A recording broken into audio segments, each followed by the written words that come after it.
मैं जी मोहम्मद सरफराज इस वेले ਚੱਕ नंबर 170 ਰੇਬ तहसील सफदराबाद ज़िला शेखूपुरा ਦੇ ਵਿੱਚ ਮੌਜੂਦ।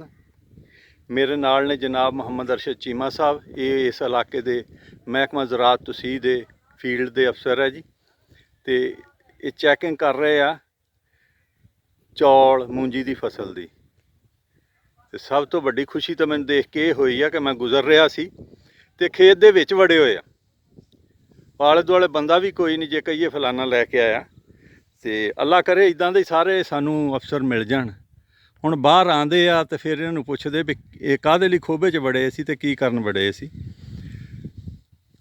ਅਸਲ ਦੇ ਵਿੱਚ ਤਾਂ ਸਿਆਣੇ ਕਹਿੰਦੇ ਜੀ ਸਭ ਤੋਂ ਬਿਹਤਰੀਨ ਖਾਦ ਹੈਗੀ ਆ ਕਾਸ਼ਤਕਾਰ ਦੇ ਪੈਰ ਦੀ ਮਿੱਟੀ। ਕਾਸ਼ਤਕਾਰ ਕੀ ਕਰਦਾ, ਬੜੀ ਮਹਿੰਗੀ ਦਵਾ ਲਿਆ ਕੇ ਇੱਕ ਐਸੇ ਬੰਦੇ ਨੂੰ ਫੜਾਉਂਦਾ ਜਿਹੜਾ ਰੋੜ ਹੀ ਦਿੰਦਾ, ਕਰਦਾ ਕਰਾਂਦਾ ਕੁਛ ਨਹੀਂ। जी अरशद साहब सलाम अलैकुम। वालेकुम सलाम। अरशद साहब की देख के आए इस फसल दे विच? ये जी ਉਹ ਇੱਕ ਤਲੀ ਉਤੋਂ ਸੜੀ ਸੀ ਪੱਤੇ। ਅੱਛਾ ਜੀ। ਹਾਂਜੀ, ਤੋਂ ਮੈਂ ਚੈੱਕ ਕਰਨ ਗਿਆ ਸੀ ਕੀ ਵਜ੍ਹਾ ਹੋਈ, ਜਲਸਾ ਦੀ ਬਿਮਾਰੀ ਉਸ ਤਲੀ ਤੇ ਆਈ ਹੈ ਜੀ। ਤੇ ਉਹ ਹੁਣ ਮੁੱਕ ਗਈ ਕਿ ਹੈਗੀ ਆ?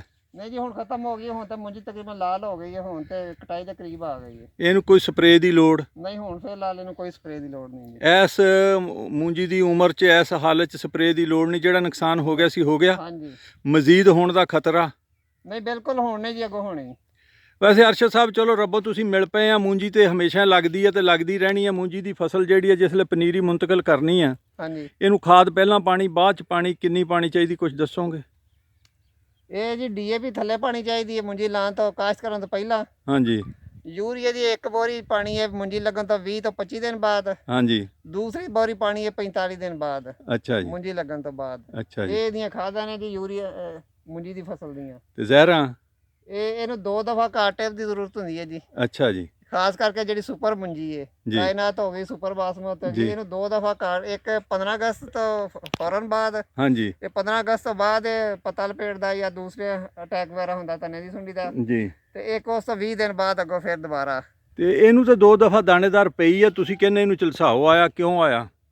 ਨਹੀਂ ਜੀ, ਜਲਸਾਓ ਦਾ ਤੇ ਦਾਣੇਦਾਰ ਦਾ ਕੋਈ ਤਲਕ ਨਹੀਂ। ਉਹ ਕਿਉਂ ਆਂਦਾ? ਉਹ ਇੱਕ ਬਿਮਾਰੀ ਹੈ, ਜਰਾਸੀਮੀ ਬਿਮਾਰੀ ਇੱਕ ਹੁੰਦੀ ਹੈ ਜੀ। ਉਹ ਸਪਰੇਅ ਵਗੈਰਾ ਕਰਨੀ ਹੁੰਦੀ ਹੈ, ਕੋਈ ਵੀ ਫੰਜੀਸਾਈਡ ਹੋ ਗਈ, ਕਾਪਰ ਆਕਸੀਕਲੋਰਾਈਡ ਹੋ ਗਈ, ਸਕੋਰ ਹੋ ਗਈ, ਨਟੀਵੋ ਹੋ ਗਈ, ਉਹ ਸਪਰੇਅ ਵਗੈਰਾ ਕਰਨੀ ਹੁੰਦੀ ਹੈ। ਠੀਕ ਹੈ ਜੀ। ਹਾਂਜੀ, ਜਲਸਾਓ ਦਾ ਤੇ ਕਾਟੇਪ ਦਾ ਕੋਈ ਤਲਕ ਨਹੀਂ ਹੁੰਦਾ। ਠੀਕ ਹੈ ਜੀ। ਹਾਂਜੀ, ਇਹ ਕੁਝ ਮੈਂ ਸੀਟੇ ਲਿਆਇਆ, ਇਹਨਾਂ ਦੇ ਵਿੱਚ ਤਨੇ ਦੀ ਸੁੰਡੀ ਹੈ। ਹਾਂਜੀ, ਆ ਦੇਖੋ ਸੁੱਕੇ ਨੇ, ਥੱਲੇ ਤਨੇ ਦੀ ਸੁੰਡੀ ਇਹਨਾਂ ਲੱਗੀ ਹੈ। ਇਹ ਜਿਹੜੀ ਜ਼ਹਿਰ ਪਾਈ ਦਾਣੇਦਾਰ, ਉਹਨੇ ਤਨੇ ਦੀ ਸੁੰਡੀ ਦਾ ਕੁਝ ਨਹੀਂ ਵਿਗਾੜਿਆ?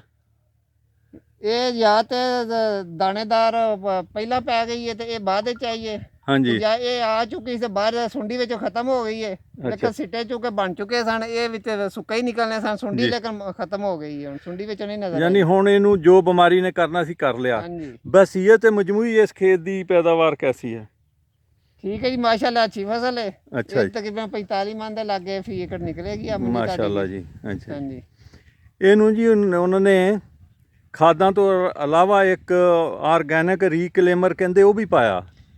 ਉਹ ਜੀ ਜ਼ਮੀਨੀ ਸਲਾਹਕਾਰ ਹੁੰਦਾ ਹੈ। ਹਾਂਜੀ, ਉਹ ਬਿਲਕੁਲ ਚੰਗਿਆ ਉਸ ਫਸਲ ਵਾਸਤੇ, ਉਹ ਵੀ ਚੰਗਾ ਹੁੰਦਾ। ਸਲਫਰ ਹੋ ਗਿਆ ਜਾਂ ਕੋਈ ਵੀ ਇਹੋ ਜਿਹੀ ਚੀਜ਼ ਆਰਗੈਨਿਕ ਹੁੰਦੀ ਹੈ, ਉਹ ਜ਼ਮੀਨ ਦੇ ਸਲਾਹ ਵਾਸਤੇ ਹੁੰਦੀ ਹੈ ਜੀ। ਅੱਛਾ ਜੀ। ਉਹ ਅੱਛੀ ਚੀਜ਼ ਹੈ ਜੀ, ਉਹ ਪਾਉਣਾ ਚਾਹੀਦਾ। ਤੇ ਸਲਫਰ ਵੀ? ਹਾਂਜੀ, ਸਲਫਰ ਵੀ ਇਹਨੂੰ 2 ਦਫਾ 2-2 ਕਿਲੋ ਦੀ ਐਪਲੀਕੇਸ਼ਨ ਹੋਈ ਖਾਦ ਚ ਰਲਾ ਕੇ। ਉਹ ਤਾਂ ਠੀਕ ਹੈ ਜੀ, ਸਲਫਰ ਵੀ ਜ਼ਮੀਨੀ ਸਲਾਹਕਾਰ ਹੁੰਦਾ ਹੈ ਜੀ। ਜ਼ਮੀਨ ਦਾ ਮਸਲਾ ਜ਼ਮੀਨ ਨਰਮ ਹੋ ਜਾਂਦੀ ਹੈ, ਬੁਰਬਰੇ ਨੇ ਹਵਾ ਦਾ ਗੁਜ਼ਰ ਉਹਦੇ ਚੋਂ ਸਹੀ ਹੁੰਦਾ ਜ਼ਮੀਨ ਦੇ। ਠੀਕ ਹੈ ਜੀ, ਜਿਹੜੀ ਜ਼ਮੀਨ ਨੂੰ ਸਲਫਰ ਪਾਇਆ, ਸਲਫਰ ਪਾਉਣਾ ਚਾਹੀਦਾ ਜੀ। ਚੀਮਾ ਸਾਹਿਬ ਬਹੁਤ ਬਹੁਤ ਸ਼ੁਕਰੀਆ। ਚੀਮਾ ਸਾਹਿਬ, ਮਹਿਕਮਾ ਜ਼ਰਾਤ ਜ਼ਿੰਦਾਬਾਦ, ਪਾਕਿਸਤਾਨ ਜ਼ਿੰਦਾਬਾਦ। ਜ਼ਿੰਦਾਬਾਦ ਜੀ।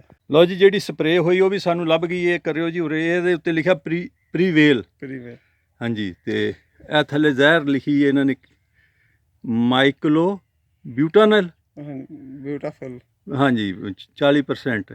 ਇਹ ਵੀ ਕੀਤੀ 30 ਗ੍ਰਾਮ, ਔਰ ਦੂਸਰੀ ਦਾਣੇਦਾਰ ਦਾ ਡੱਬਾ ਵੀ ਮਿਲ ਗਿਆ। ਇਹ ਹੈਗੀ ਆ ਰੈਕਟਰ ਸੁਪਰ, ਏਜੀ ਫਾਰਮਾਂ ਦੀ ਹੈ। ਹਾਂ, ਕਿਹੜੇ ਵਾਲਿਆਂ ਦੀ ਹੈ ਜੀ? ਏਵੀਆਰ ਗਰੁੱਪ ਦੀ। ਏਵੀਆਰ ਗਰੁੱਪ ਹੈ। ਹਾਂਜੀ, ਦੋਵਾਂ ਤੇ ਅੱਛੀਆਂ। ਇਹ ਵੀ ਏਜੀ ਫਾਰਮਾਂ ਦੀ ਹੈ।